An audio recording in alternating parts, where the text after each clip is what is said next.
Kan sex redde Danmarks fremtid? Danmark har et problem. Fødselsraten er den laveste i 27 år, og der fødes ikke nok børn til at forsørge den aldrende befolkning. Skiftende regeringer har ikke kunne løse problemet, men der må være en løsning. Her er Emma.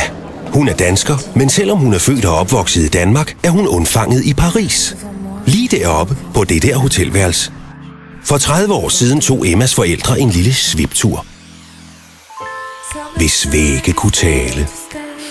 Men det viser sig, at Emmas historie ikke er så enestående. 10% af alle danske børn er undfanget på en ferie. At rejse og få nye oplevelser, det påvirker parforholdet, fordi de får overskud til at se og opleve hinanden på ny. Det frigør endorfiner i hjernen, og så får folk lyst til sex. Det får vi børn af.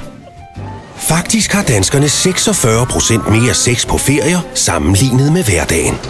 Så for at hjælpe den faldende danske fødselsrate, vil Spis opfordre alle danskere til at tage på en romantisk storbyferie. Det hjælper selvfølgelig også lidt på vores fremtidige forretning.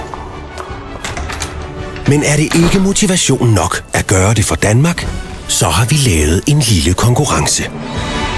Book din rejse med vores ægløsningsrabat. Fyr den af. Bevis, du har undfanget et barn, og vind 3 års forbrug af babyudstyr og en børnevenlig ferie. Men hvad nu, hvis du allerede har gjort din pligt? Eller hvis chancerne for en undfangelse ikke er særlig høje, jamen så se på det sådan her. Det handler ikke kun om at vinde.